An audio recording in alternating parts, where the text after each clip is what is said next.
Welcome back, Sens fans. This is the new Era Sens Podcast. I'm Jacob, and I'm here with Jordan, as per usual. How you doing, Jordan? Doing good, can't complain. Kind of low-key glad that the playoffs are over so the off-season can get going. Yeah, I'm feeling, I don't know. I think I feel the opposite. I miss hockey already, even though we were only seeing a little bit of it and two teams I couldn't care less about. Fair. It was fun to watch. It was hockey. So, nonetheless, sure. Yeah, we're in off-season mode now. So, all the GMs are going to be busy the next few weeks. There's the expansion draft, obviously, the entry draft, and free agency all in the next, I think, 3 weeks. So, something like that, pretty wild. So first off, let's start off by congratulating the Tampa Bay Lightning on their Stanley Cup victory. They, whether you think they were cheating with the cap or whatever your opinion is on that, they have a fantastic team. Nobody's surprised. Congratulations to them. They did it. Pat Maroon is a dynasty. That's amazing. They first guy to win 3 straight cups since I think the Islanders dynasty of like the 80s or something like that. Yeah, it's absurd. Yeah, but good for Patty Maroon. Oh yeah, and he is one of those guys that, he's a league min deal, but he's a very, very effective part of all 3 of the championship teams. So Tampa Bay has a huge offseason ahead of them too. What are they going to do with guys like Killorn, Gord, Johnson, all that? So it'll be really interesting to see what they do too. But they definitely gave Montreal a run for their money, and I really wish Montreal could have made more of a series of it. The last couple games were a lot closer, especially without Kotkaniemi, which is good news for Sens fans. But no, Tampa's the best team and remain in the playoffs. Like, they deserve to win, and I don't see it as cap circumvention or like cheating or anything. It's a loophole in the rules, and you can complain about it being a dumb loophole, which I think it is. But as long as it's there, exploit it all you want. You're being a good GM to make your team as best as you can. So props off to Breeze Broad doing that. Tampa is an amazing team, but we'll see how they handle the expansion draft. And I believe right now they're already like 4 million, 5 million over cap, with only 17 guys signed. So they have to get rid of a few players now. Yeah, I expect to see kind of a big move that just gets rid of a ton of money all at once, just get it all over with. So I could see something like a Gord and a Johnson, and maybe even throw Calfoot in there for a sweetener to take the take the money on, and like a second round pick for not much from anybody. Maybe something that'll help them, but is cheap. They won't get a ton of value back for any of their guys. And we saw this with Johnson last year. I think Johnson is a player that if, let's say, Boston put him on waivers, he was on Boston all year, and they were trying to get rid of him, he would have got claimed on waivers, no problem. People just don't want to help Tampa. So, I think Tyler Johnson, I think he makes 5.3 or just 5 million or something. I think it's just 5 flat. Yeah, and for the next 3 years, I think. That's a bit much, but I mean, we pay Colin White almost that, and they're very similar players. It's not a horrendous contract or anything. So I don't know. I think Johnson could be valuable to any team that will take him on and help Tampa out, but I don't know. Yeah, it's interesting to see because he was kind of buried because obviously he's behind Point and Cirelli at center. And then Gord is just he was such a perfect fit. And even his contract, it's more than Colin White's. And you look at Gord's numbers, just as raw points, and it's nothing too impressive. But everyone knows Gord's a hell of a player. So Johnson, I could see being having a bounce back because he hasn't had the best last 2 seasons. But he could be the type of guy that if he gets an elevated role, as a second line center in I don't know, Detroit or even Seattle or something, that he could bounce back and make it a bit more of a fair contract. Yeah, exactly. And you look down the depth chart a little bit more, and they have Killorn making 4.4, and I think that's one that they really want to keep because that's obviously the lowest of those 3 names that we were talking about. And I think he's one of the more effective guys. He's just like any of them, really. He can play up and down the lineup, but especially with that cheaper dollar value and maybe even just a little different of a skill set, maybe not even better or worse. I do think that Tampa tries to keep Killorn. Yeah, I know. Killorn and Palat, I think they both have their account friendly open right now. I think they're both signed for just 1 more year. Yeah, so both of them are they have positive attributes. Like, they're not going to have to sweeten to get rid of those guys because they are good players and teams will want them. They may get them for not as much, like how Nate Schmidt went for a third-round pick last year, something like that. But they're not going to sweeten to get rid of those guys. They're good players. The one I'm looking at that is interesting is Ryan McDonough.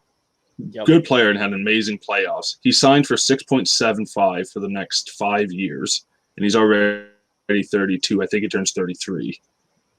So that's a guy. It's like good right now, but how's he going to be in 4 years? Yeah, and this is one of those players that, and I've been thinking about tweeting this, but it's nobody else tweeted it, so I'm wrong. So everybody's going to hate on me for it. Like McDonough, Tampa doesn't want to get rid of anybody, but they're going to have to. Oh no, and they have to. McDonough, of all the people that they're going to potentially get rid of, McDonough makes the most money. He also arguably plays the biggest role of all the players that might be available. So it's really tough to put a price on that and put value on it. But I think McDonough is one piece that they really want to keep. I think moving a guy like even Cernak or even Sergachev before McDonough. But like you said, that 5 years at 32 years old is kind of what'll tip the scales. So I don't know. Like everything about Tampa's offseason, it's a big question mark. Yeah, for sure. I'm even looking at someone like Stamkos, like with his injury problems at 8.5. He kind of just feels like an odd man out on this team now. I know he's the captain. He's still a great player when healthy. But you look at all the young guys coming up, and it's like you get rid of Stamkos, and you'll get some really good assets for him. And that's 8.5. That's your cap situation fixed. And with one guy, then you can keep Gord, Johnson, Plot, McDonough, and everyone. So it's going to be very interesting to watch what Free Squad does because there's a few options they can do. And they're still going to be amazing next year. Oh, 100%. You could put Kucherov on LTIR all year and they would still win Kaloran just got a rod put in his leg. Maybe he's going to be an LTIR now. Yeah, and did you see? So that was between game 2 and 3 that he had that surgery, and he wanted to play game 4 and 5. What a maniac. That is ridiculous. That would hurt so much. Like, I know a guy that got rod in his leg, and he was just useless for like 2 months. Yeah. I don't know how that huge guy props could to walk. Kaloran. Yeah, for sure. Huge props to that whole team for just sticking together and they just played fantastic hockey the whole playoffs. Like every series, I wanted to watch the Tampa series. So it was so fun. Like all their series, like the Florida series was amazing. Carolina was fun. Islanders was way more fun than I thought because Islanders kind of seen as a boring team, but that was a really good series. And Montreal was probably the least exciting other than the Stanley Cup final aspect. But it's like, I like to see more of a competitive cup final, but I also like seeing Montreal lose as a Sens fan. So I'm happy either way. Yeah, exactly. It was a win-win as long as Tampa took it home. So as long as Tampa won in the end, yeah. And that's the thing. Like, I haven't seen anybody talking about this either, but now that we're talking about it, did Tampa have, other than the finals, did Tampa have the hardest route to the finals? I think they did because Florida in the first round finished ahead of them. They're a very good team. And that was such a physical series. They wanted to kill each other. And Carolina, I think, was once they won the division, and they had to go through Carolina. And then Islanders, I think they're like 10th or something in the league, but they played each other in the semifinals last year. And that's a very Trotz team that's very defensive and physical and knows how to win. And then you got Montreal, who just had like pixie dust magic that just couldn't be beaten in like 98% power or penalty kill or whatever it was. Yeah. So I think they had by far the hardest route to win the cup, and they made it look easy. Yeah, and that's crazy to say that probably the favorites going into the season at least, and even the playoffs for many people had the hardest route there. You'd think whoever they play have the hardest, but it's weird to think of it that way, but it's true. Yeah, so props to Tampa, well deserved. It's always good to see the best team win. You like the Cinderella stories when it's not Montreal, but when the best team wins, it makes you feel good, and building up to like what hopefully Ottawa can get to in a few years. It's like, okay, the best teams do win the cup when they put the effort in. Yeah, exactly. So, which is awesome to see. So props to them. I do, and this is gonna hurt me, but I do want to give a few shout outs to the Habs team. Like good on them for making it all the way there, first off. And like Carey Price, that almost hurt to watch him lose. It was great to watch Montreal lose, but yeah. Yeah, like you can hate the team as much as you want, but like guys like Weber and Price, like they've been in the league for like 15 plus years or whatever. Like this could have been their last chance to potentially win a cup. So seeing these old guys, like these veteran players, it's always heartbreaking. And then Gallagher looked devastated. Then he goes home to find out he was robbed. It's like, I don't know if you saw that. Yeah. But it's like that guy just went through hell in the playoffs, went to battle, like clearly hurt, and then goes home. It's just like, oh, well, I guess my house is just ransacked. Like, you feel so bad for so many of these Habs fans, or not the fans. Who cares about them? But the players. Yeah, absolutely. And I mean, even like Corey Perry, this is a really weird one because, especially as a Sens fan, I really hate Corey Perry.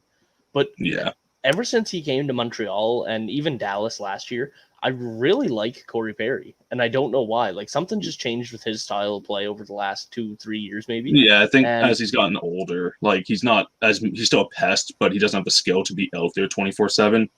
So he's in the limited role, and like you can hate a guy, and like I don't like that guy, but you still respect him. Yeah, exactly. Like Corey Perry is one of those guys that he's like an Austin Watson. I would love to have him, hate to play against him, and yeah, so it hurt to see him lose as well. I don't know. There was just a lot of things I liked about the Habs run. It just the fact that they were the Habs, I hated it. Yeah, for sure. Like if it was like, I don't know, who's another underdog, like Minnesota or whatever, some other team that was like, hey, that's a fun story, then that'd be fun to follow and root for them, which I usually root for the underdog in most things if it's not my team. But when it's Montreal, it's no. And I'm happy Josh Anderson's out of the playoffs so he can stop making me look like a fool. Every time I trash Josh Anderson, he's invisible for 6 games, and then I'm like, man, Josh Anderson kind of stinks right now. Then gets 2 goals. It's like, oh, why? Yeah, we had a rough week on Twitter. We did, but yeah, Josh Anderson must follow both of us with a burner, and with a burner, he must have looked at them on the bench. Okay. But yeah, so we can kind of stick with the same topic, but move it to more broad. The Atlantic next year. So for the first time ever, there's going to be, I believe this is the first time ever, 2 teams in the finals are going to be in the same division the next year for the second time in a row, actually. I think it's Dallas last year. Yeah. I guess this year. So, yeah, it'll be really interesting to see the 2 Stanley Cup finalists in the same division next year. Do we know if it's going to be just playing in your division or is it going to be the whole league-wide travel again? I think they're going to do their whole league-wide thing. Like, because it looks like Canada, like the vaccine stuff's going pretty well right now. Like, I think we're over 60% fully vaccinated at this moment. And the States is pretty close to that as well. So hopefully by September, October, most people are fully vaxxed so that everything's back to hopefully normal. So I think next year should be like border crossing and similar divisions and like cross-divisional play should be back. Perfect. So with that in mind, what do you think the Atlantic Division is going to look like next year? So terrifying. It is. So maybe we could start at the bottom. Like, who do you think is going to be at the bottom to the top of the division? Like, I feel bad for picking on Buffalo, but also I remember Buffalo's rivalry with Ottawa, so I don't really care too much. But Buffalo's last for me. Like, especially if they're getting rid of Reinhart and or Eichel, I don't see how you're better in the short term with those 2 guys gone. Like, maybe you get some really good prospects and young guys, then in a few years you're better. But next year, like, I don't trust without some free agency ads, and who wants to go to Buffalo. But I don't see how, like, Dylan Cousins and Casey Middlestad are the top 6 centers, and that team wins. Yeah, I can't see it, at least not yet. This team is weird because every year they're destined for a great future, and they just don't take any steps forward ever, like for the last 10 years. So, and usually take steps back somehow. Yeah. And like you look at their scoring list, and I don't know if you know this or not, but Reinhart with 25, I believe.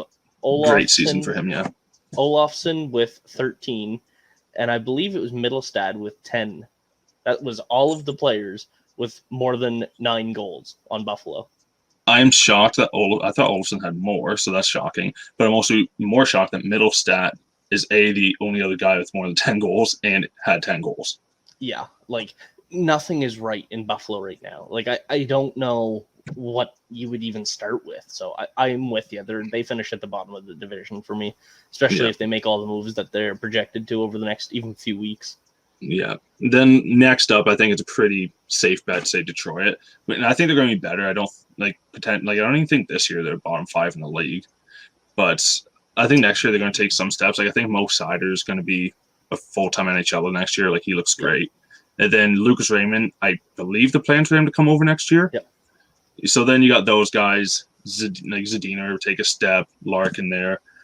It sounds like they may trade Bertuzzi, so that'd be interesting to see how that goes.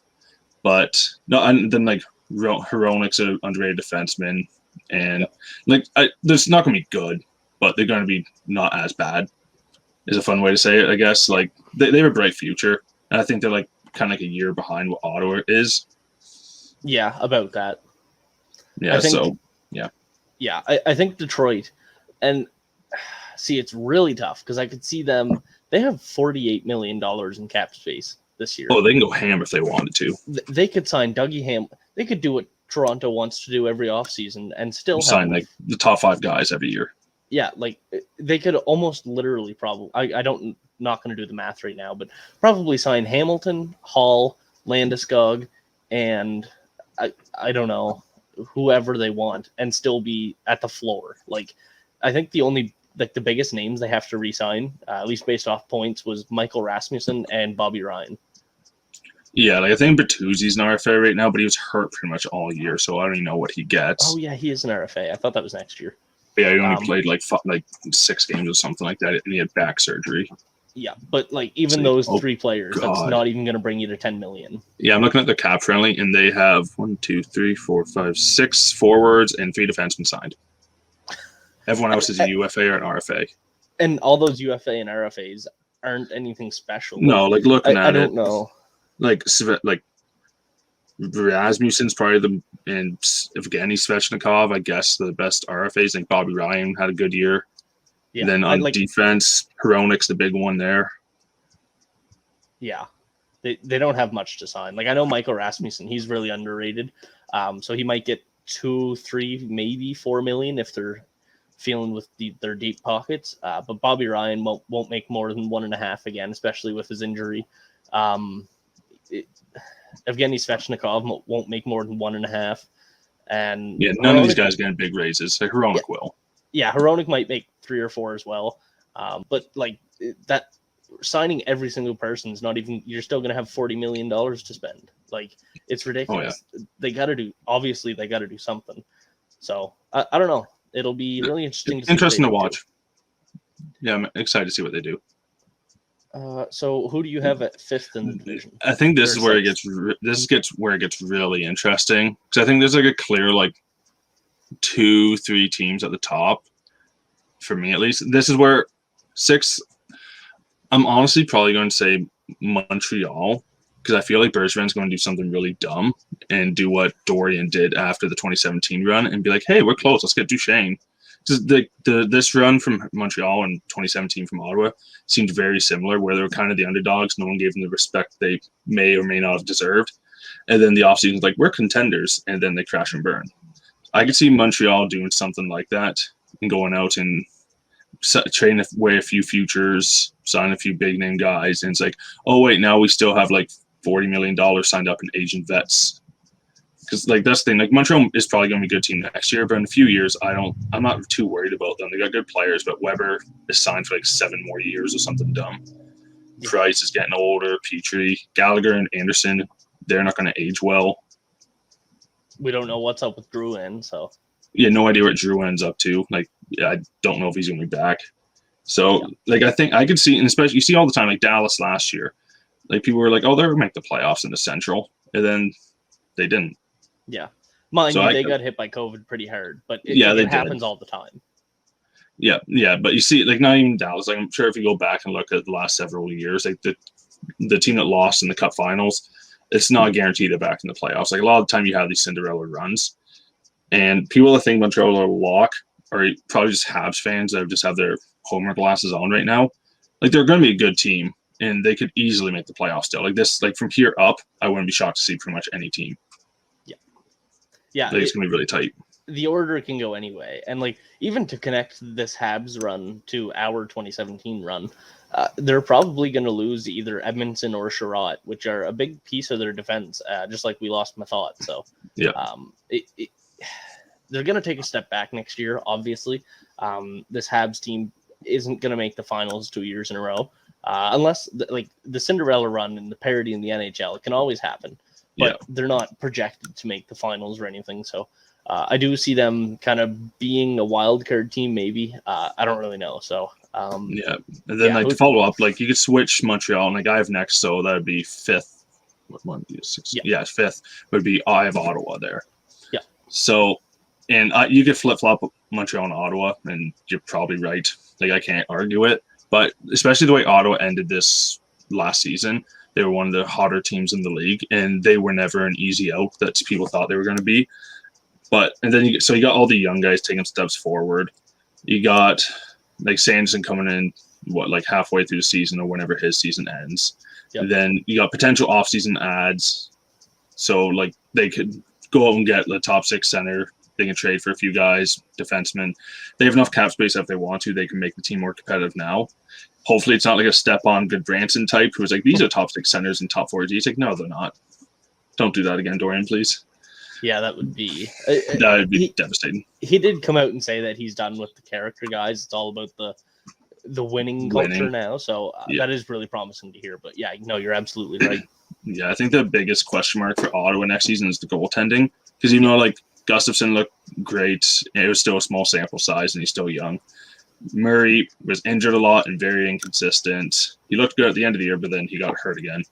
Yep. And then you got Forsberg, who's never been more than like an AHL starter, third string backup type guy. Even he played well, but that's his role. And then Decord, who was hurt most of the year and maybe goes to Seattle. Yeah, so if goaltending's good, I think they have a good chance to make the playoffs. If it's shaky again, I think they may struggle. Yeah, 100%. And I don't remember if this was you and I talking about this or if it was Jack and I doing the live streams after the game, but at the end of the season, Matt Murray really did come in and make a name for himself to be protected. And I don't think he does at all, but he definitely did make a case for himself. So a really interesting factor because you just signed your goalie. This is obviously the guy you want. What do you do with him? You're probably going to protect Gustafsson. That's the consensus, I think, in fans. Few people say Decord, but yeah, I haven't seen anybody saying protect Murray, and I do think he deserves a little bit more credit. Yeah, I think he deserves credit because like he did have a really rough start to the year. It was like he'd have a game like 935 save percentage, awesome. Then he'd have an 850, and it went on like that for like 10 straight games. It was absurd. Then he got hurt, came back, and was great. Then he got hurt again. So I don't know what to expect from Murray. Hopefully, working with Burke full time in the offseason, like he gets his game back and is a legit starter next year. Having said that, I still think you leave him exposed because Seattle has so many options in gold for next year, either through free agency or just the expansion draft. I don't see why they would commit 6.25 for the next 3 years on Murray. Yeah, no, I do 100% agree. But yeah, I think Murray could be valuable to Ottawa for sure. Oh, he's our starter for sure. Like people thinking to get rid of him. It's like, no, you sign the guy, give him a chance in the full season when he's fully healthy. And like if we miss playoffs next year, it's not the end of the world. It's not playoffs at bust yet. But next year is expected to be like if we're in the bottom, like basement again. Like we weren't this year. I think we finished 22nd off the top of my head. Like that's about where I was hoping to finish. Like hopefully next year we're competitive for the playoffs. So if we're in that situation, we miss out by a bit, like I'm still happy with the season. So Murray just hopefully provides consistent, not Vezina level goaltending, just like league average I'd be happy with. Yeah, absolutely. So who do you got it for? I have Boston because I think they're going to take a step back. The people have been saying, I've been saying it for years. I've been saying about Pittsburgh too, and I always get proven wrong. But it has to happen, and I will make this bet until it happens. Yep. But I'm looking at their team. Their defense is not great outside of McAvoy's amazing. He's a guy that could win in Norris in a few years. And then you got like Carlo's good. Drizzlick's pretty solid. Riley's a guy that like Mike Riley, they could probably extend. Like he was a good fit there. Yep. But their goaltending is a big question mark. Both Rask and Halak are up. So do they bring one of them back? Like and just go with Swayman, or like they find someone else, go Swayman, Vladar. Like, they have a lot of question marks in goal. And then you got Krejci, who I assume they're going to extend because I can't see him playing anywhere else. And he will sign for cheaper. And he's still a productive center. And then, but their forward depth, I'm not a big fan of. Unless if they extend Hall, then this could be all moot because Krejci played great with Hall. Yep. But yeah, then you got Bergeron and Marchand getting a year older. So I think they're going to they're going to be a good team, and I think a playoff team, but I think they're taking a step back next year. Yeah, I completely agree. I have no idea at all. Like, I couldn't even guess what they're going to do in nets. There's been rumors about Rask retiring after this season. Mm-hmm. Nothing has been said about that in a while. Obviously, something happened last year in the bubble, and he wasn't the same Rask we know this year. He was pretty good, but I think he might have had his career low this year. Overall, it's been a pretty high career average for stats. So the bar is set pretty high, but I do think this was a career low for him for most stats. So yeah, is it time to move on? Is it time to bring him back and let him back up Swayman maybe? They got some questions. Yeah, they got some questions, and I can't see Rask going anywhere else. He either resigns in Boston, which I never get why Boston fans hate him so much. Like, it seems like he's like, go away, Tuukka. We don't want you. It's like, why? Tuukka's awesome. Yeah. But I see him, he's either back in Boston on like a cheap 1, maybe 2-year deal, or he's just retiring back to Finland. Yeah. It'll be interesting to see what happens in Boston for sure, especially like with Hall. And there's been rumors about DeBrusk on his way out of town. Obviously, they just got rid of Cachet over to Buffalo for Hall. That was Anders Bjork. Sorry. Yeah, it's Bjork. They still have Cachet under the contract for next season, I think, or he's an RFA. But either way, like, they do have some of the young guys. Obviously, they're probably still hoping for Zaboral and Senyshyn to kind of pop out something. A little bit. Just like we are with Logan Brown, it's the exact same situation, but you just have 3 guys that aren't doing it instead of 1. Yeah, really. But yeah, interesting to see where Boston goes. I do think they take a step back, but again, I'm always betting on Boston to take a step back. Yeah. And then I guess next is number 3, which I have as being Toronto. As fun as it is to clown on Toronto, they are still a really good team. Like, they realistically should have been the team to come out of the North this year. Like, they were by far the best team in Canada this year. Yep. But so this is just regular season. Like, playoffs, I still can't see them doing much of anything. But regular season, like, Campbell emerged as a legit starter this year. Like, they still got like Matthews, Marner, Nylander, and they have some. Like, Hyman's probably gone, but I know there's the rumor they may move Morgan Riley, which I think is the smart move, especially depending on what you can get, and maybe even sign Doug Hamilton with that cap space if they want to just go all in on the big contract guys. But they're going to be a good team regardless of what they do. Like, when you have a guy that can get potentially 60 goals, like, you're going to be a damn good team. Yeah, absolutely, and especially a guy that can pass to anybody to get 60 goals. Like, yeah. I don't know. It's a really good fit for that team. Like, that team is built really well, just not for the playoffs. And from a hockey fan perspective, it's really frustrating to see a team that, like, they have all of this star power and they just can't put it all together. Like, figure it out, Toronto.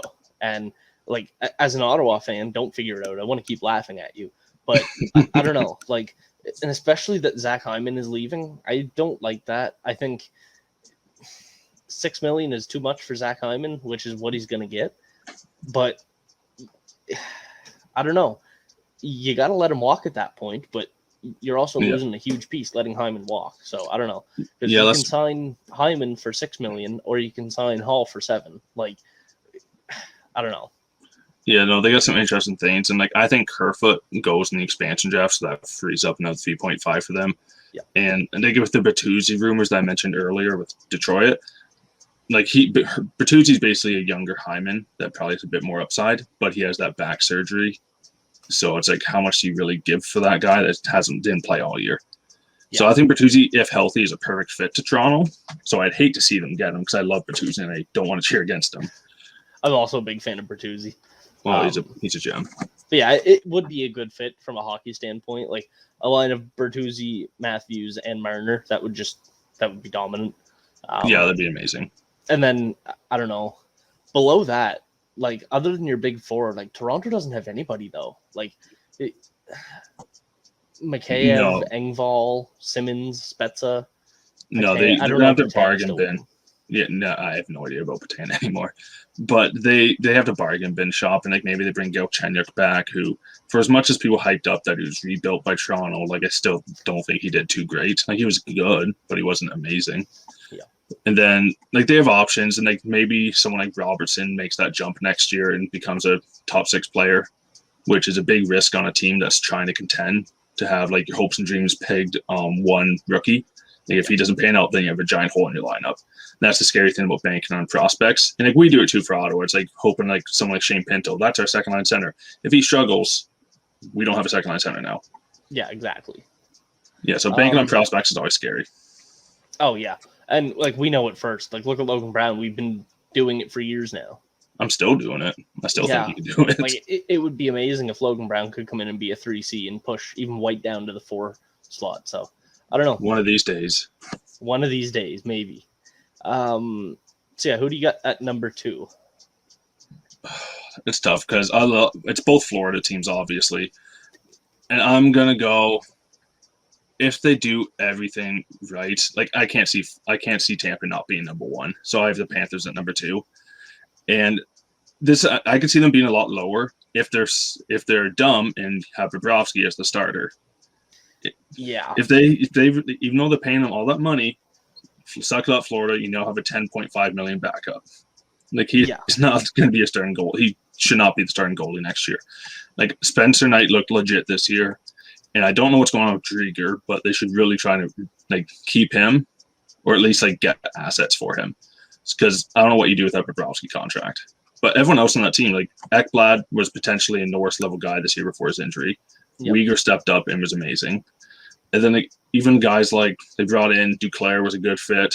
Verhaeghe, he came out of nowhere and was amazing. And then they got Bennett at the deadline was a perfect fit and like realized his potential finally. And then you still got Barkov and Huberdeau just tearing up the league.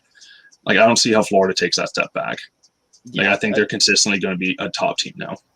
Yeah, and that would be great to see. I mean, they're down at the bottom with Toronto for playoff series wins over the last 20 years with 0. Yeah. So it's really weird because I was looking at it today, and I think Florida is in the top 5 for the odds to win the Stanley Cup. And I just find it hilarious and so is Toronto. Neither of them have even won one series in 20 years. Yeah, that seems a bit far-fetched. Like they're both really good teams, but until they prove something in the playoffs, like people are going to have their doubts. Yeah, absolutely. And so we just talked a lot about Tampa, but if you want to add a few things. No, I think we pretty much covered Tampa fully. Like as long as they have a strong offseason, which I have every faith, or like I have no reason to doubt Brisebois. Like I think he's going to have a good offseason. He's probably going to fleece someone into paying for Tyler Johnson's contract, and we'll be like, how did he do that? And it's because it's Tampa. He wins. But they're going to be a good team as long as he's smart, and like he's a smart guy. They're going to be a good team next year. Yeah, and I mean, look at what happened with Blake Coleman. Like they paid so much for him, but he was worth it. Like he came in and he didn't put up the 70 points that you paid for, like value wise, but he added so much that this team needed and was a huge part of even the back-to-back Stanley Cups. So for sure. You see him way overpaying for the player, but what you get is a complete team that wins back-to-back Stanley Cups. So it's really tough when you're looking at trades like that because, I don't know. It's huge props to Brisebois for what he does, and I'm sure that he'll have no problem figuring it out this offseason. Yeah, when you win the Stanley Cup, like you can't complain about overpaying for assets. Like, a first for Barclay Goodrow, that's definitely an overpay, and a first and a good prospect in Nolan Foote for Coleman, probably a bit of an overpay. But when you win back-to-back cups, like everyone can screw off. You're 2-time champs. Like you did well. That's what it's all for. Those first round picks aren't going to win you a cup. Like that's why Kucherov was having his little blackout drunk presser after he wins, because back-to-back champs, like you can't say anything about him. He can trash you all he wants, which I don't know if we want to talk about that, but that press conference was amazing. Like I loved that press conference. It was. Let's talk about that for a second. So, Awesome. If you didn't see, Nikita Kucherov comes out, no shirt on, Bud Light in his hand, and as they're introducing him, he's just like cheering himself on and saying "Go me!" Pounding. Like, oh yeah, it was hilarious to watch. And as they start asking the questions, he's just like, "Come on, ask me how I'm feeling. Come on!" Like he's just ready. He embraced it so well. And then he made the one comment that turned the whole hockey world upside down. And I'll get the quote up right here, unless you have it. Yeah, I'd have to paraphrase a bit, but he was asked about what it feels like to win back-to-back cups, and he went on talking about how Vasilevsky is the best goalie in the world, which he is. He is the best goalie in the world. And then he criticized that guy in Vegas, whoever that is, winning the Vezina over him. So doesn't even say Fleury's name. So just complete disrespect. And then takes a shot at Hellebuck, and some other guy wins it the year before. So 2 shots at 2 really good goalies, which I'm all for. Like, you're hyping up your boy in Vasilevsky. Just go full. Oh, absolutely. Say what you want. Just won the Conn Smythe. So yeah, he's amazing. And then he takes a shot at the Hab fans by saying they celebrated the Game 4 win like they won the Stanley Cup, and you couldn't believe it. And he was kind of. And then he said that their Stanley Cup was winning the round before, beating Vegas. Yeah. And he kind of trailed off there because other questions were getting asked. But those 2 comments about not naming Fleury and the disrespect to him and saying the Hab fans were over celebratory, which I love that stuff in hockey. Hockey needs more heels and more personality. And he didn't say anything disrespectful, yeah, but not offensive or offside. He wasn't saying anything like, okay, you got to calm down. He was trashing fans and players. Yeah, like he didn't cross any lines by any means, and like it's stuff like the Ryan Reeves and the Evander Kane stuff. Like we love to see it. Obviously, they're always bantering to each other, just like they never really crossed the line though. Like and which is really weird because that's two players who always cross the line.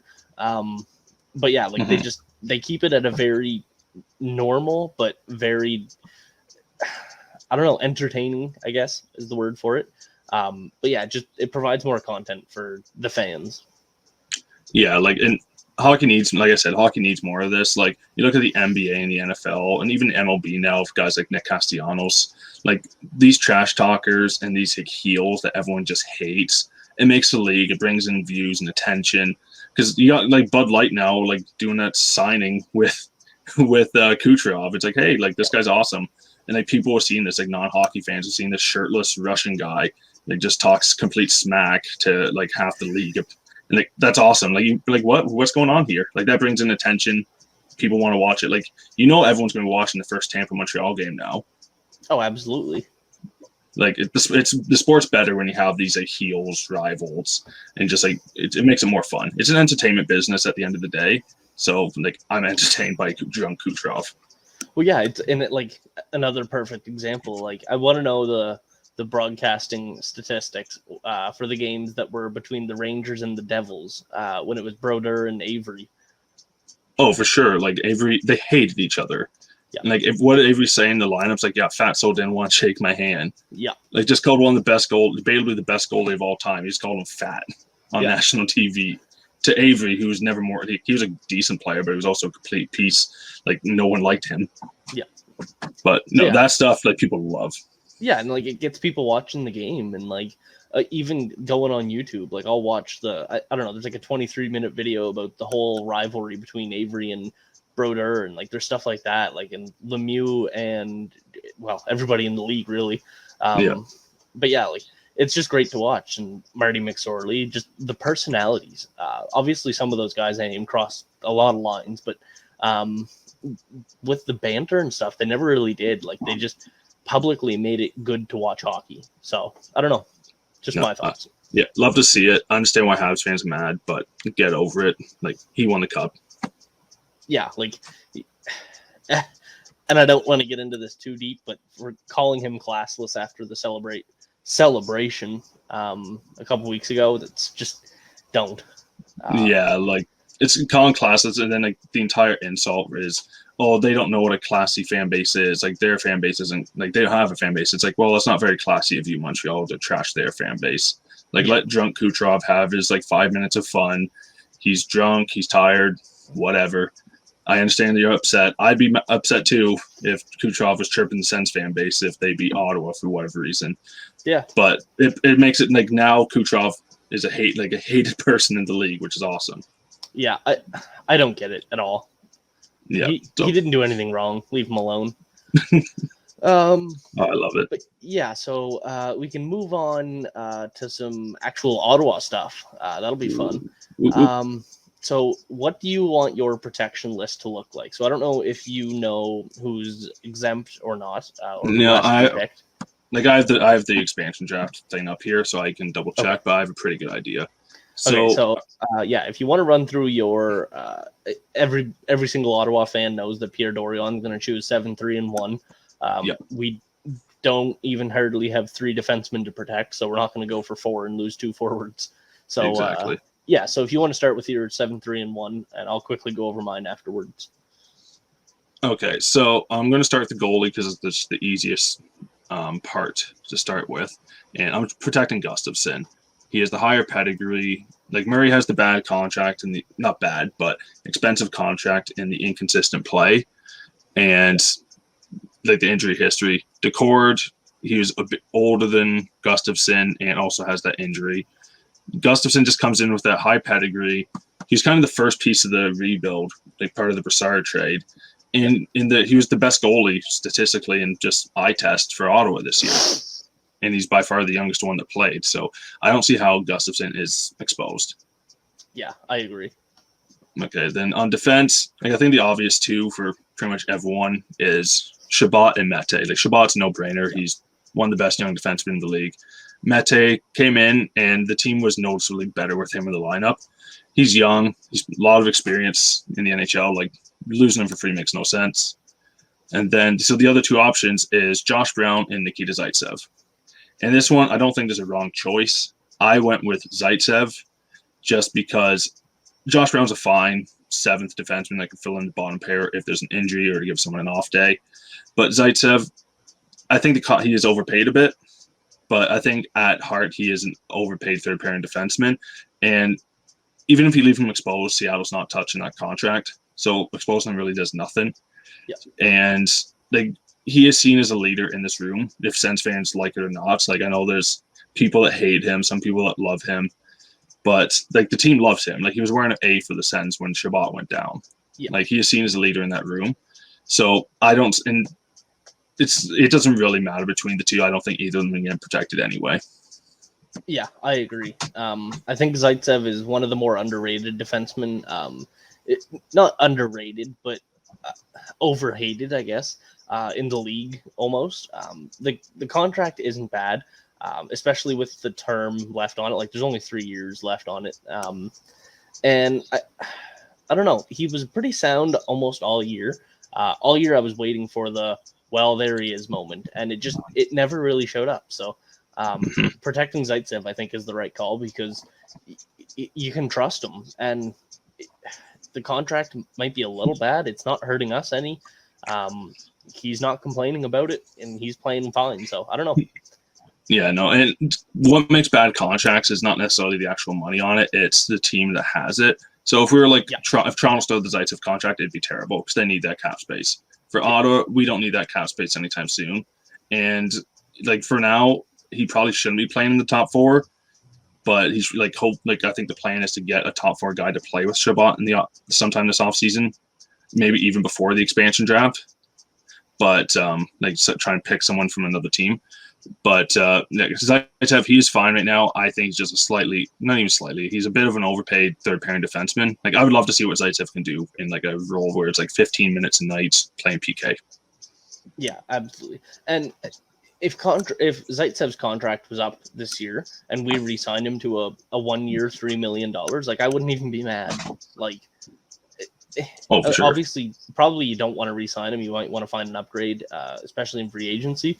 But like, yeah, even if we gave him like a 1 or 2 year, $3 million, I wouldn't even be mad right now. So yeah, like it's until like we start paying like the young guys on like the cap space we need every we can't overpay by like a 500,000 here. Like, we need every inch of cap space. Until then, like Ottawa doesn't have any bad contracts until they become issues. Yeah, exactly. Okay, so going to the forwards, I guess I'll just go first here. So do you have Gustafsson, Shabbat, Zaitsev, and Mete as well? I do. Perfect. Okay, so let's see if we change up on forwards. So I'll just go through my list right now. I'm protecting Dadonov. Yep. I think he was a bit disappointing. He's probably the first one to admit it. Only the one power play assist, and that was like the third game of the year. But I think he is due for the bounce back. Like, if anyone's into analytics, like his analytics was still pretty good. Like, he was pretty good defensively. Shooting percentage was about average, like his career average. So I think just once he gets better, more accustomed to the line mates, and like I love Colin White and Nick Paul, but they're steps down from Barkov and Huberdeau. Oh, absolutely. So it's not surprised he took a step back, but like he is the type of guy that Seattle, I think, would 100% take him, like a proven 25 goal scorer that's due for a bounce back. So, and like I said, it was similar to Zaitsev. Yeah, like it doesn't look great with the year he had the $5 million, but that's also hindsight because when the contract was signed, it was seen as a great thing. So I think it also is a bad message. The biggest free agent we've had in years comes here and we immediately ship him out. I just think it sends a bad message to the room. Absolutely. Okay, then next, probably another controversial one. I have Colin White getting protected. Similar thing. People don't like the contract, and he's probably overpaid at this point by about $1 million or so. Yeah. But he's had injuries the last few years. It gets an overused term, but he is the glue guy of this team. Like you hear any interviews like on Wally Method or just interviews on whatever media outlet, like they're always talking, chirping about Colin White. Like he is the guy, like he's the first to chirp you. He's the first to get chirped. Like this guy, and I'd have to look it up, but he's probably one of the longest tenured guys in this team now, which is crazy.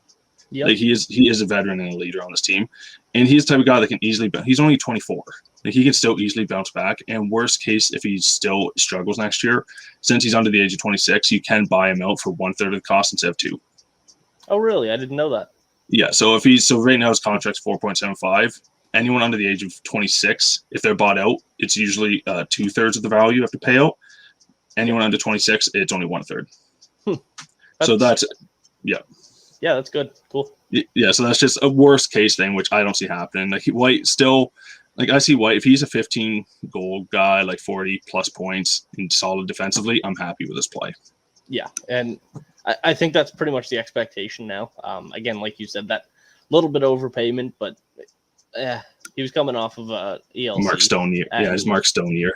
Yeah, exactly. So it is what it is. It's it's another 4 years, but so yeah, it's a bit long, but like I said, like until we start, and by the time his contract's up, like Dadonov's off the books, Murray's off the books, Zaitsev would be off the books, and there's probably someone else. I know I'm missing someone else, but it's not the end of the world. White's contract, and he's still young. Like potentially, like you mentioned DeBrusk before, like that could be a potential trade target because White is from Boston, and DeBrusk plays that style, that physical game that DJ likes. Yep. So that could be like a potential hockey trade right there. So like he still has value. So losing for free makes no sense to me. Okay. Then this one's obvious. Connor Brown, like guy led the team in goals this year. Just two-way monster. Made on the PK. Just the type of guy who gives his effort 110% of the time. So like I don't see a world where Connor Brown's exposed. Then just going down my list here. Oops, I went too far. Nick Paul, similar thing. Very cheap and very good contract. And a great story for the team, too. A guy that's grinded his way through the system, like never give up that attitude. Started wearing an A throughout the year. Amazing defensively and on the PK. Turnover, takeaway machine. Good on the forecheck, physical. Stands up for his team. Like, losing this guy for free makes no sense either. Yeah. And then Brady Tkachuk, like, no-brainer. He's probably the future captain of this team. Does it all. I have another one that's probably a bit controversial. I have Logan Brown, just because Logan Brown's value is at its lowest that it would ever be, especially with the injuries, and he's looking more and more like a potential bust. So I think just losing him for free just makes no sense. To give him one more year and at the point, because right now at best you're going to lose him for free to Seattle, or you're maybe getting a 3rd-round pick for him. Yeah. So he's more valuable to Ottawa than to other teams. So selling him at his lowest, and if he stays healthy, like he still has the skill to be a second-line center if he can stay healthy, which is the huge question with him. He played 13 games in Belleville, and he put up 9 points. Like Yeah, and that was on a bad Belleville team to start the year. Like, I think most of those games were at the start when that team was terrible. But, yeah, Logan Brown makes no sense to get rid of him. Like, I would not be surprised if he's part of a trade to get in, like, a veteran defenseman or center. Like, I'm not – like, I still like Logan Brown, and wherever he goes, I'll be a fan of his. But losing him for free, I'm just not a big fan of at the moment. And then the last spot, obviously, is Batherson. Still an RFA, needs a contract, but he's a legit top 6 right winger. And he's a good East Coast boy. Yeah, absolutely. Gotta love them. We raise them good out here. Yeah, I believe that's all my guys, yeah. Yep, so I will... the obvious ones, Connor Brown, Nick Paul, Brady Tkachuk, and Drake Batherson. Yeah, I think those are the 4 locks that everyone agrees with. Yeah, and so then it pretty much comes down to Dadonov, Colin White, Austin Watson, and Logan Brown. Yeah, I have Dadonov for all the same reasons as you. His 5-on-5 stats were actually quite well this year. Pretty much on par with everything, like every year before. It was just the power play that obviously he dropped the ball on. So, 5-on-5 playing with Colin White and Nick Paul. Good for you. Because like you said, that's a huge downgrade. But yeah, still producing with them. Great. And I really liked him on that third line. So yeah, he played his best hockey when he was on the fourth line for Anisimov. Yeah, exactly. The weird Russian connection. Crazy. Like, I think he's the type of guy that can just elevate guys. Like White and Paul are very good defensive players. Maybe not they definitely not the upside of Huberdeau or Barkov. But yeah, I don't get moving Dadonov for nothing right now. He's due for a bounce back. Yeah, no, me either. So I do have Dadonov protected. I do have Colin White protected as well for all the same reasons. It's not that bad of a contract to keep. I also wouldn't really see him being a guy they take either. But I don't know. There's not much that I'm upset about keeping him protected. And then for my last guy, I went with Austin Watson. And simply because if you look at Boston, so if we were the expansion team, are you going to take Zach Senyshyn, even if he's 6'6", or Jacob Zaboral? Is Senyshyn 6'6"? No, like if he was like Logan Brown, like you're not going to take him anyway. So that's the way I look at it.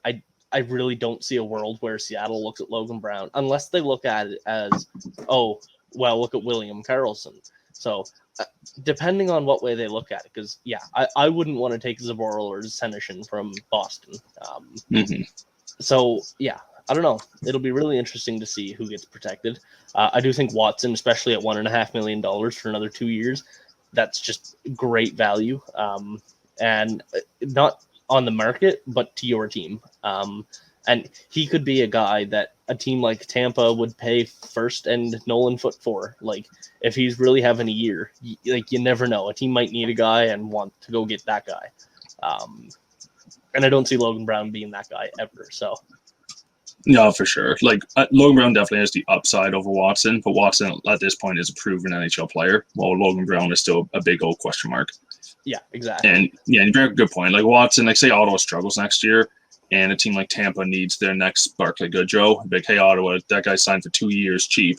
We'll give you a first and this like sexy new prospect for him.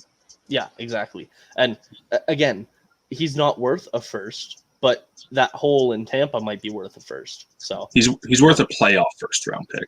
He's like a next league pick. Yeah, exactly. And one thing, and I saw this on Instagram today. I'm not going to say who, so everybody doesn't go bash them. But somebody said that protecting Stepan is like something they would do as a Sens fan page. That's got to be a troll because Stepan's an expiring UFA and he played like 10 games for us. I know, and they were justifying themselves, talking about how he'll make a great fourth line center for this team, and this and that. And I could see a world where he does re-sign and does play an Artem Anisimov role like he was played this year. But I'd rather just have Anisimov back. Really? I love the Artie party. I do too. I think I would rather Stepan than Anisimov. But either way, just slow and old characters, and I don't know. But yeah, so that's our protection list. Pretty much identical. Yeah, pretty well. We just have Watson and Brown flipped. Yeah. And the only other interesting one I think is probably worth noting is Tierney's hopefully the target that is gone. Like, I like him. He's a solid player. He's an NHL player. And he, I think, is the one that's going to get taken. And the only other one that some people may want to protect is Abramov, which I was on that fence too. I was like, I want to protect Abramov. But now that he signed back in the KHL for 2 years, I don't see why they'd waste a pick on a guy that they won't have for at least 2 years. Yeah, so, yeah, I'm with you. I was on board for protecting Abramov, but I don't know. After this year, not anymore. Signing in the KHL, now's not the time. Yeah, for sure. So real quickly, there's a lot of players that are on the trade block. And so tons. maybe not necessarily the obvious ones like, Hamilton's rights at least, Morgan Riley, Jack Eichel, all that. Between some of the smaller level guys, it feels weird to say with some of the people on this list, but like Tarasenko, Christian Dvorak, Seth Jones, Duncan Keith, Cole Reinhardt, Sam Reinhardt, and Dylan Strome. Those guys are all very publicly on the trading block. So which of them do you think would be the best target for Ottawa? Or if there's somebody else? Yeah, I'm just looking at a list of a few of them right now. So I think I'll get the ones I'm not interested in out of the way. Like Tarasenko, no. Like, I don't think he's a good fit at all. Like, he's worth more than his contract is. I think he's owed 9.5. And we know Melnick's not paying that. Plus, he has all the injury issues and whatnot. But looking at a few, like Keith, no. Jones, I think I like Jones, but I think he's a tad overrated, and I personally wouldn't want to pay what Columbus is asking for him. Yeah. So the ones that interest me, I think the best fit, but he's probably the most expensive realistic target, is Sam Reinhart. Yep. It's from Buffalo. So I don't know how Buffalo feels training with a divisional rival, but like, I think Reinhart, he's young enough in age that he's like, I think he's a year older than Shabbat, and he just had his best offensive ceiling on a terrible Buffalo team. And I think this year, like last few years, he was on the wing because of Eichel, but this year he went back to his natural center position with him out, and he played amazing. So he's definitely probably the most expensive one, like for cost to acquire, but I think he's the most worth it and probably the best now. And he's a goal scorer. Ottawa needs goal scorers. Yeah, I completely agree. In terms of the people I listed off, I think Dvorak, Reinhardt, and Strome, they make the list for me. 3 good centers. Yeah, same for me. And everything you said about Reinhardt, he's on an expiring deal this year. And I think he's coming off of a $5.1 million contract. I think that's what it was. Yeah, I think he signed a 1 year at the start of the year. Yeah, and Christian Dvorak, he signed for another 4 years at 4 point something. But right around that Colin White contract. And I don't know. Dvorak is a really weird name because a lot of people are calling about him right now. But I don't see him being that much of a step up from a guy like Colin White. And especially with the contract being very similar. I'd have to look at the production. I'm looking at it right now, and like this past season on a mediocre Arizona, 56 games, so he played every game, was healthy. He got 17 goals, 31 points. So pretty decent production. Like he's a good player. Like he's always been around like 40 points. Like this is probably his best year this year. Okay, so yeah, he's worth kicking tires for. I could see him filling in that 2C spot. Depending on how the lines get jumbled with some chemistry and whatnot, beside like Connor Brown and Tim Stützle, that would be fantastic. Yeah. And then Dylan Strome, all the same reasons. There's rumors of him coming out of Chicago, so I think all those, like the younger centers, like the one that's like I'm pretty sure I've mentioned it before, but the Henrique option, trying to get him retained from Anaheim, especially after the World Championships. That ever since I saw that article, I'm like, man, I low-key want that now and him retained because he probably wouldn't cost a lot to get. But a few of the other options, because I think center is probably the biggest area of need. Like if you can get it, Dorian. But a few of the defense guys, like especially for guys that may be claimed in the expansion draft, like everyone's talked about Matt Dumba, and like he'd be an amazing fit. But like I can't really think of anyone else off the top of my head. Like other like Josh Manson was included in the article with Henrique, so I think Manson would be a really good fit. And I think the ask for him at the deadline was a first and a prospect, which that ask is going to be down now because when you make that trade at the deadline, you get him for the rest of the season plus playoffs. Now you just get him for 1 year instead of a year and a half. Yeah, exactly. So if they get Manson, like I'd be happy. Yeah, and another few names worth mentioning is the entire right D of Tampa. So some of McDonough, Ruda, Chernak, Foot. Some of them are going to be for sale. Jan Ruda is probably at the bottom of that list, but yeah, I don't know. Even Jan Ruda would be a good partner for Shabbat. So yeah, like he just proved he can play for Hedman, who's probably the best all-around defenseman in the league. So if he can play with Hedman, he can play with Shabbat. Yeah, but exactly. Like the one I want, obviously, like I've loved this guy for years, is Chernak, but he's probably the one that's going to cost the most to get because he's on a very decent contract, and like he's a great player. Cal Foot's the one I'm really interested in because Chernak and Ruda are signed next year. So I think the plan is, and Savard's, I assume, is just going to leave. So I think the plan is to get Foot like into the top 6. But with Tampa having to probably get rid of some of their contracts that we mentioned before, like I can see Foot being the sweetener in that deal. Yeah, absolutely. And so even if they have to move on from one, like we were talking about earlier, Gord or Killorn or Johnson, or even if it's Palat, just somebody's going to have to go. Cirelli's on a really good deal, but I'm sure everybody below the top 4 big guys they're at least going to answer the phone. So everyone's got a price. Yeah, if you can work a deal out that you take on, I don't know, they don't have any bad contracts, but Tyler Johnson's probably their worst, and you get Cirelli and Cal Foot for, I don't know, a second-round pick and Logan Brown. Yeah, like you probably have to give up more than that because like 2 of those are positive assets. Like the one I look at is like we're taking Yanni Gord off your hands. Like he's a good player, proven player. Throw Cal Foot in, and we'll give you like a second-round pick this year and next year.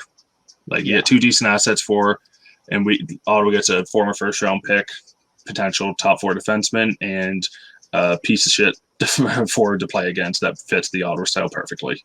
Exactly, and like we all saw that watching the finals. So yeah, and also he's a Quebecois player, so that's always a nice thing in Ottawa. Yeah. So we can wrap this up real quick with one last kind of talking point. With all the players that have played in our system, who plays the most games next year that hasn't played in the NHL? So we'll go less than 5 games because guys like Parker Kelly played 1 last year. But I have a list here of probably the most likely candidates.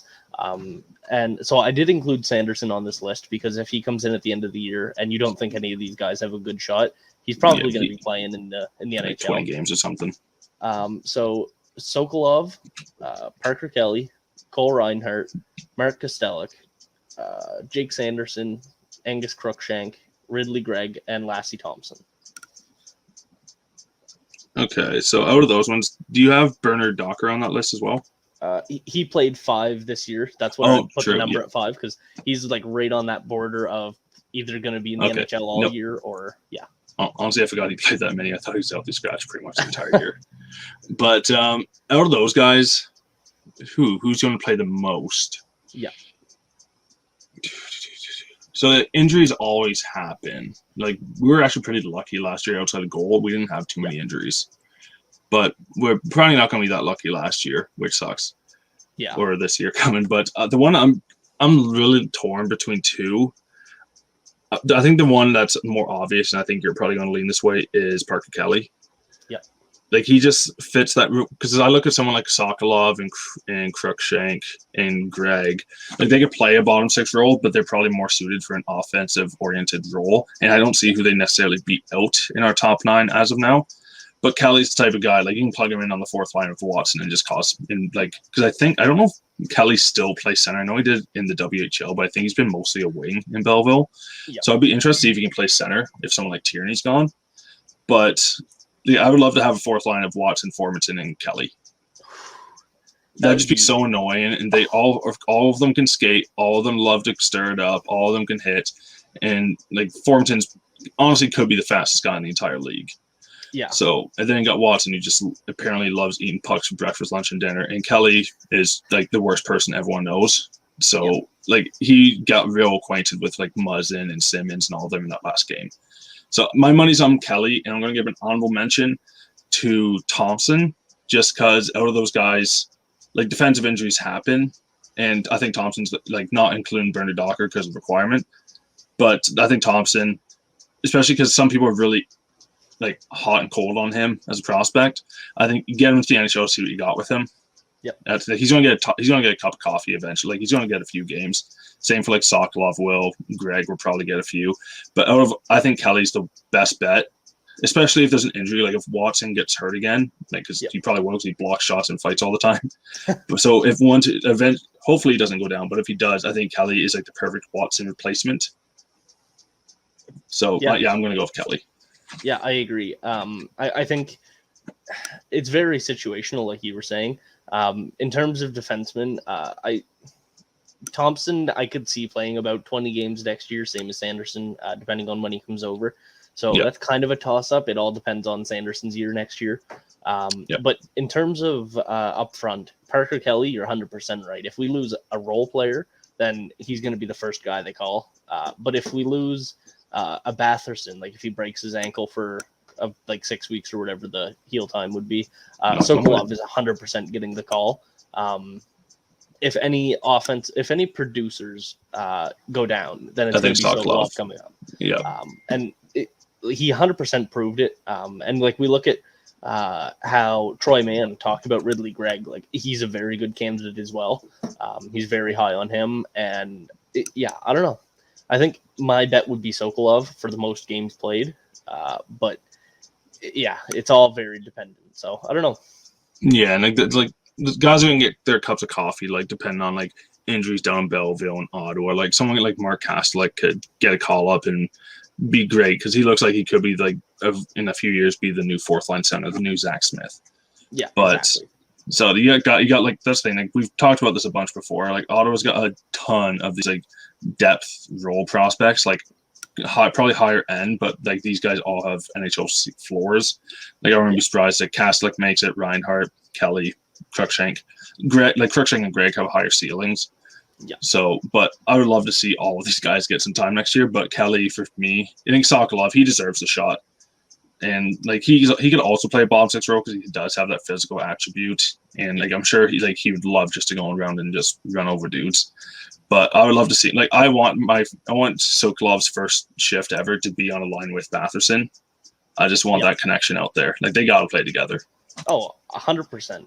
And especially, like, the same billet mom and everything. Like, oh, man, if she came to the first game, like, came from Cape Breton down, dream come true. She 100% would be. I know Ashley's daughter especially loves Sokolov, so... I'm sure that something would be figured out there. But yeah, I don't have anything else to really add for this week. Do you? Off the top of my head, no. I think that's about it. Perfect. It's really slow time for news. This next couple of weeks is going to be a lot busier. We've got some pre-recorded videos ready to come out on YouTube. We're probably going to figure out a few live streaming stuff, and we'll keep up with the podcast. So I really appreciate everybody coming to listen. And if you're here on YouTube, thanks for watching. And I want to give a quick shout out to the Future Sickos podcast because they are having Ottawa Senators GM Pierre Dorion on their podcast next week. That's awesome. Actually, in a couple days now on July 13th. So, they didn't ask me to do this or anything, but shout out to them. Make sure you go follow them and check out their interview with Dorion because that'll be. They're live streaming that, aren't they? Isn't it going to be live? I think it's going to be live. I'm not 100% sure, but I'm excited for that though. It'll be really fun and a lot of familiar faces if you've been around the New Era Hockey Network a while. Over there we have Nick. There's Brendan and Derek and Jack. So they're going to do a great job. Make sure you check them out. Make sure you check out all the other New Era Hockey Network content. Look forward to our next episode. Thanks everybody for coming to watch, and thanks for talking, Jordan. Yeah, no problem. Can't wait for the next one, and see you guys later.